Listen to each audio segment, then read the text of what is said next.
Hey boys, and welcome to patch 7.21 analysis.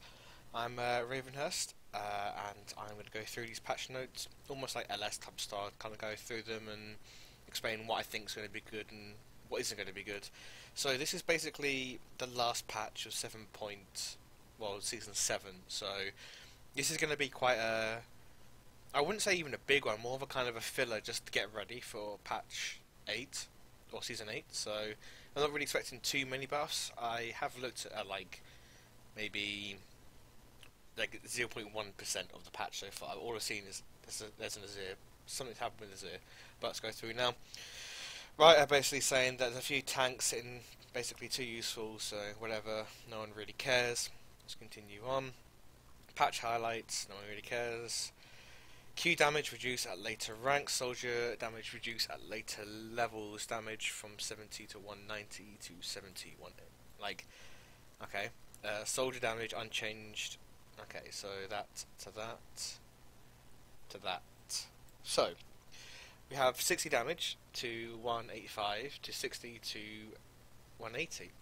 This doesn't really fix Azir's current broken state, but it does make him a lot more,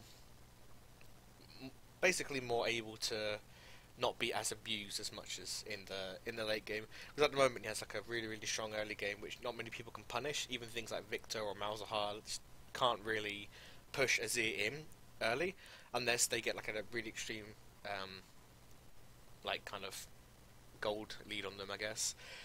This damage, like 170 to 190.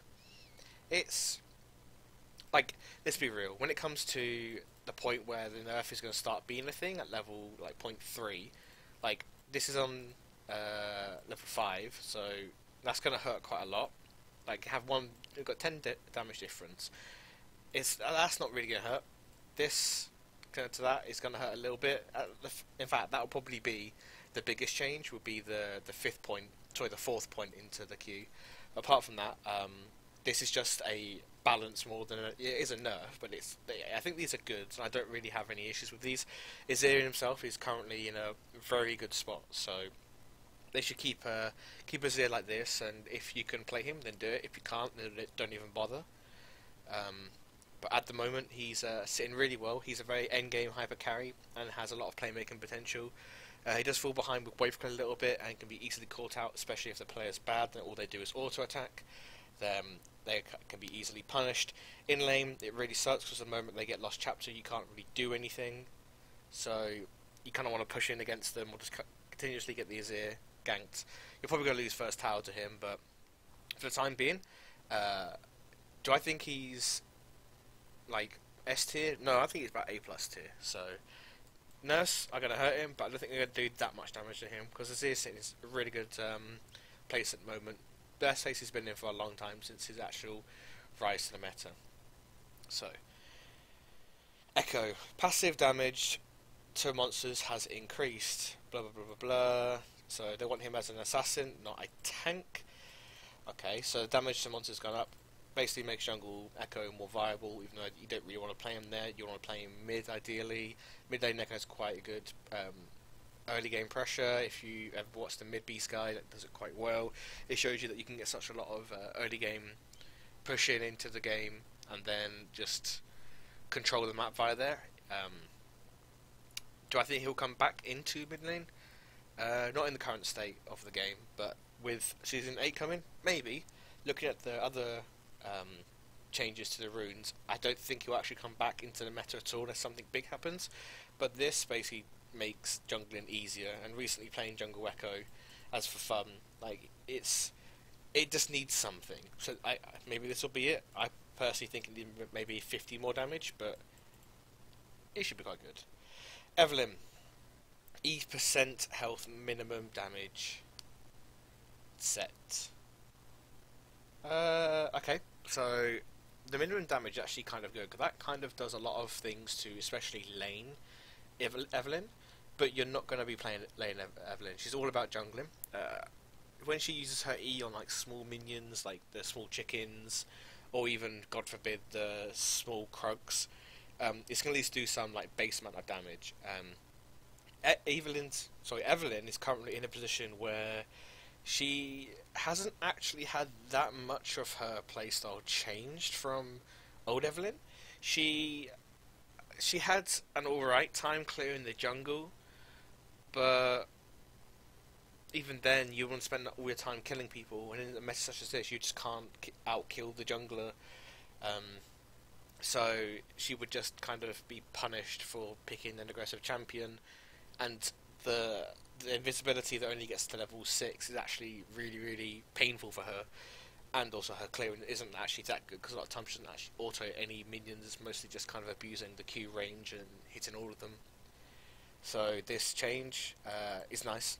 It's definitely better, um, and it's not really going to do anything to the champion itself, but it's a nice buff. Galio changes. Now these I have been spoiled with a little bit. I've seen these quite a lot. Sorry, I've seen these quite a lot. I've seen these changes already, and I already have an opinion on them. So this might be majority of the video.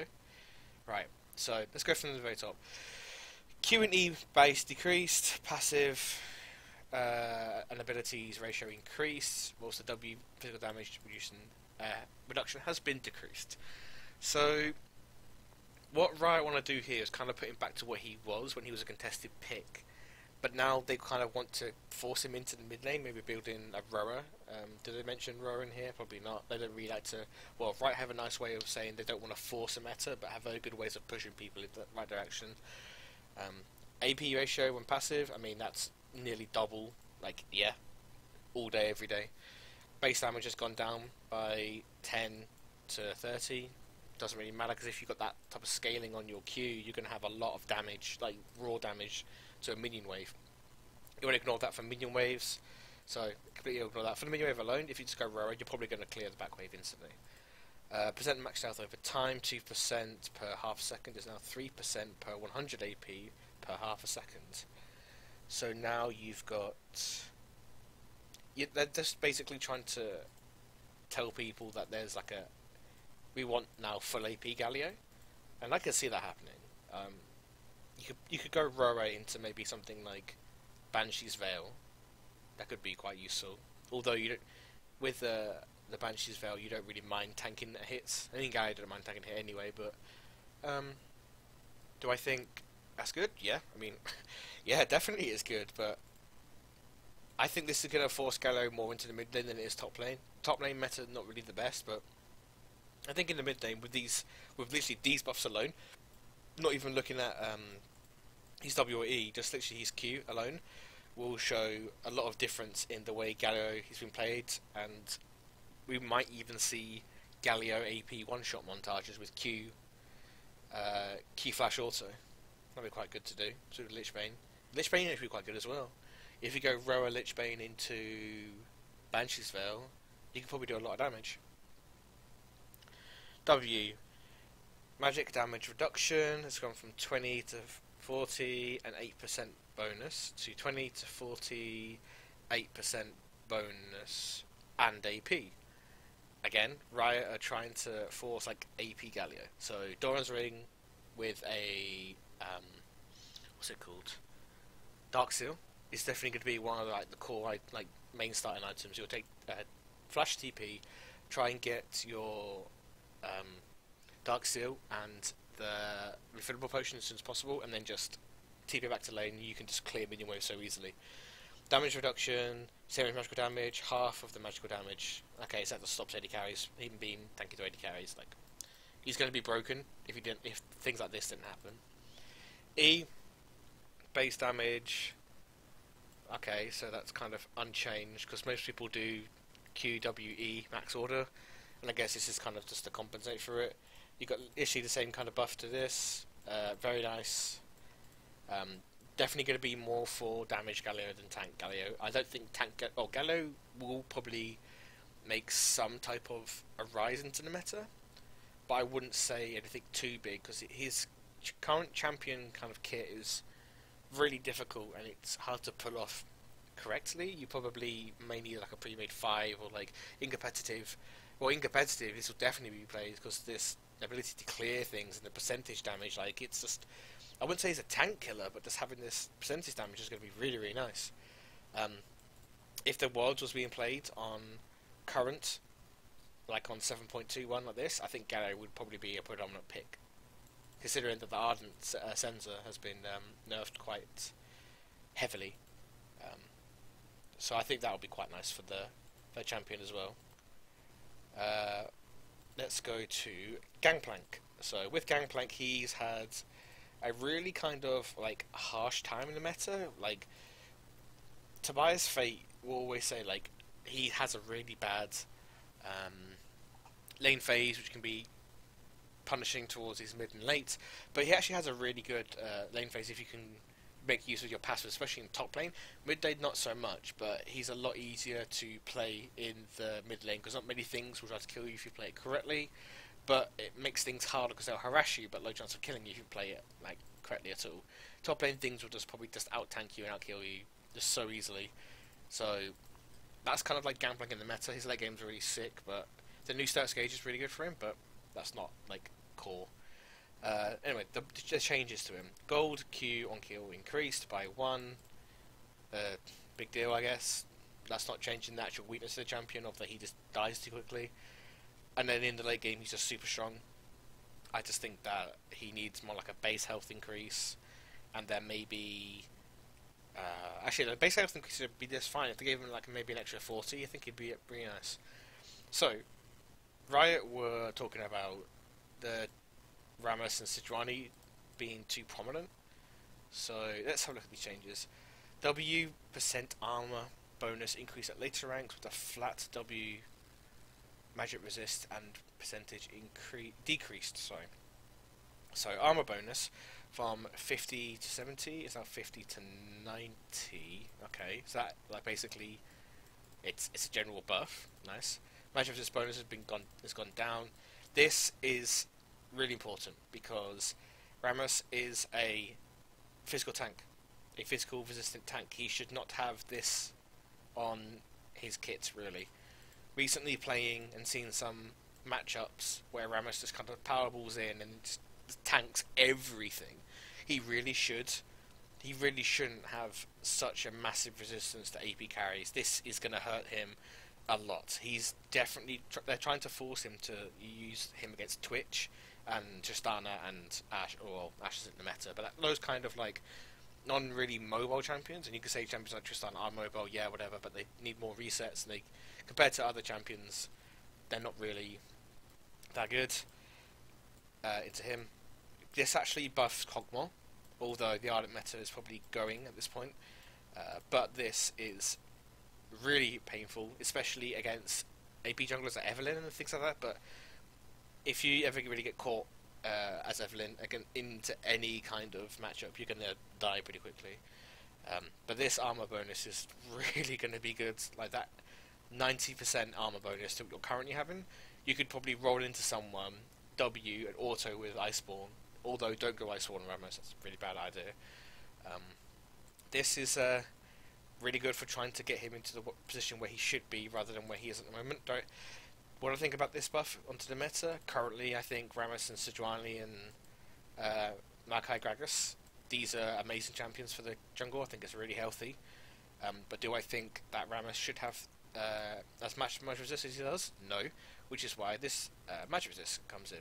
So I really like this change. I think that players will try to pick Varus based on AD carry comps more and less into like a general one. So in general, I'd say this is a balance change.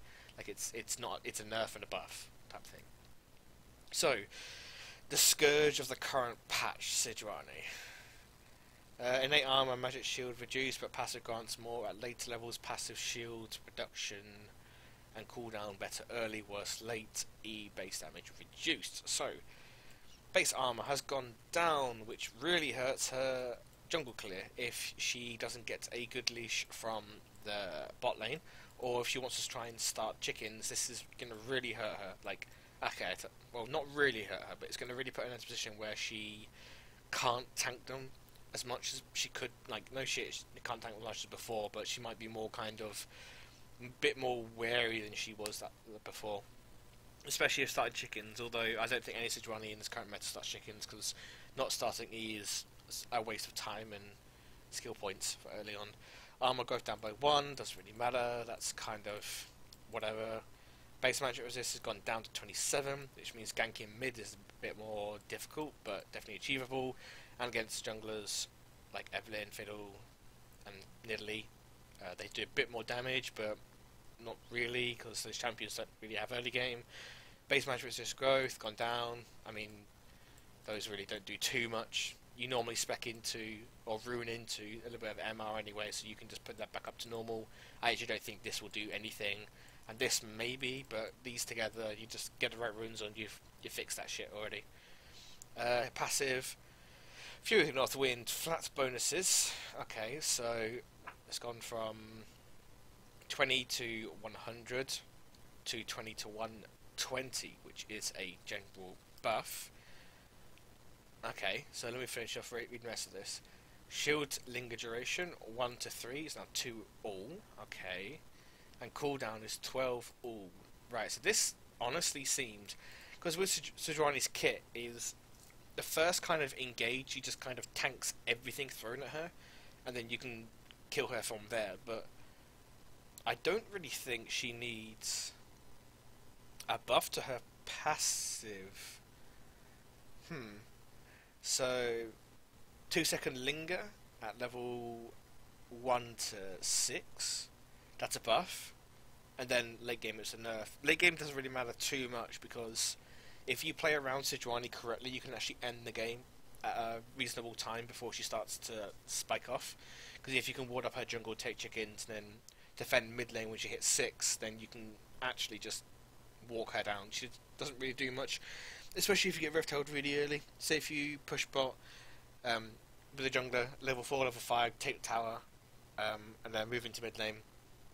Bot lane goes up top, take Herald, and then push in again. You could, sorry, that's kind of an early game type thing, but if you're going for like a kind of like meta type thing, you would try and keep all lanes stable with constant jungle control onto the Sejuani, making sure her like chickens are down and warded at all times, because then she'll want to try and take in as much as possible. From there, she'll want to try and rush for level 6 as early as possible and then gank mid lane. So you can punish this by continuously taking her chickens and taking her Krugs, because I don't think Sejuani really likes taking Krugs. I don't think anyone really likes taking Krugs in this current meta, so they're kind of free camps for you, as long as you keep constant control.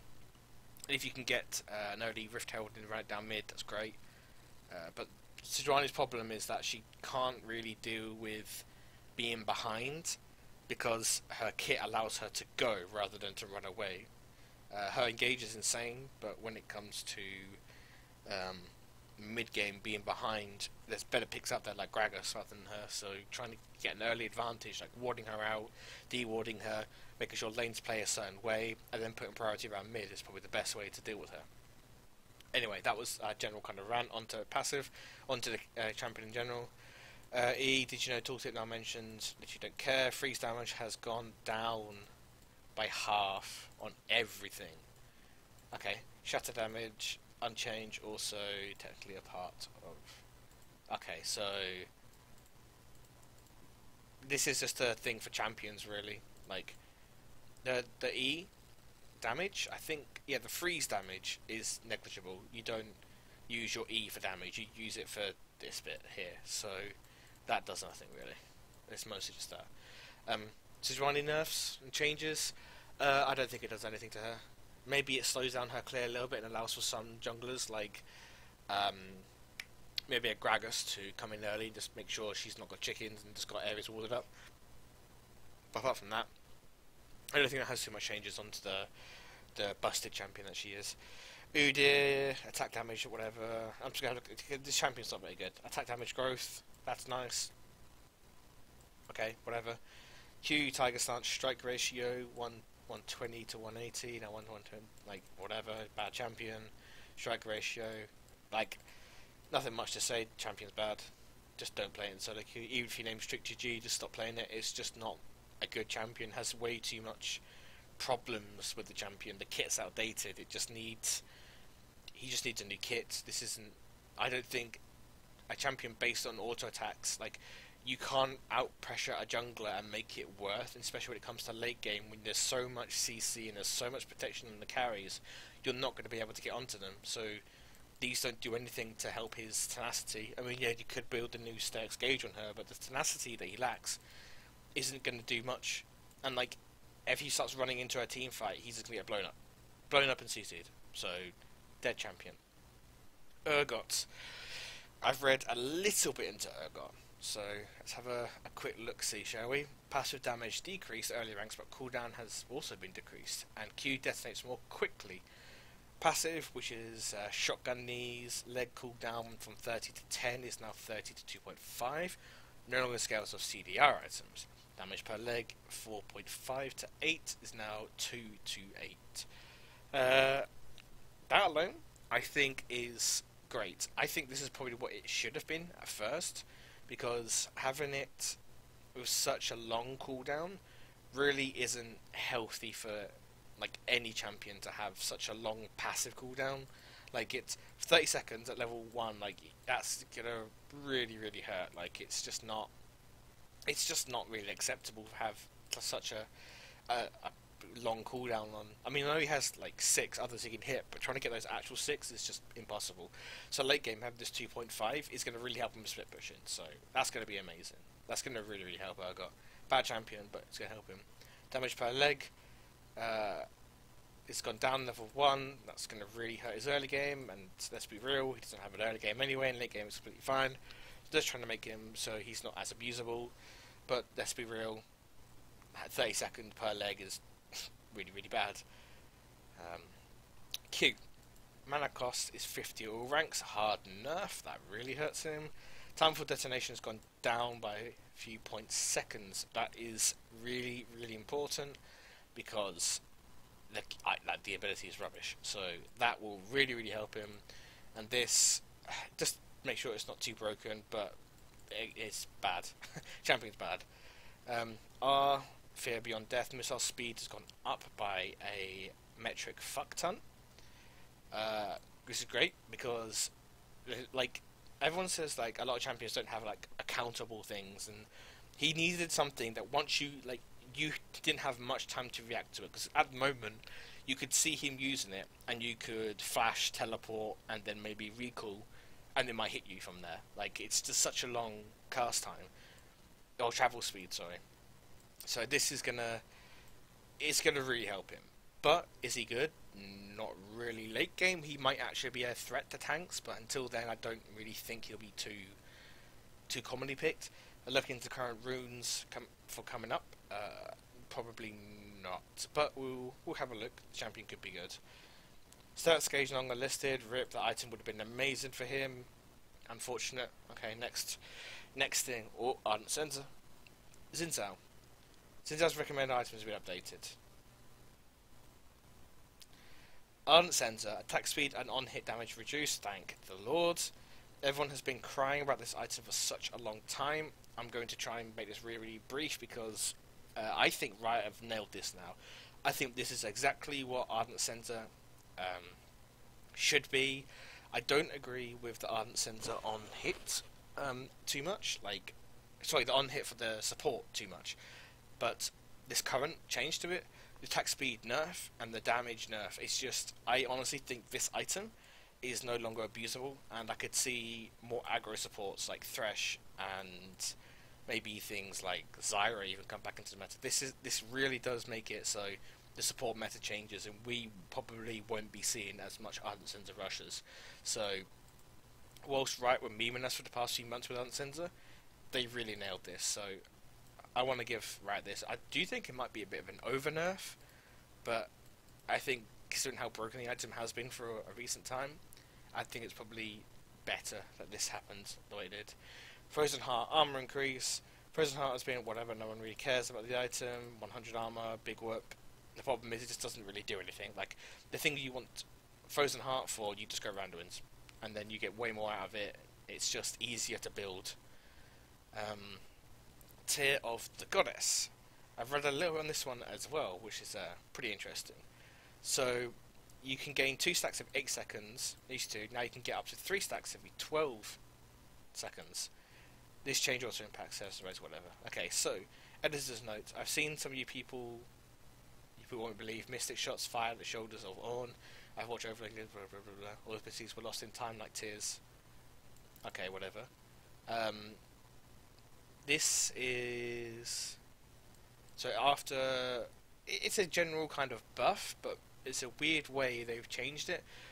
Current meta and current situation, not many champions, maybe Ezreal in bot lane, but even then you're still kind of pushing it.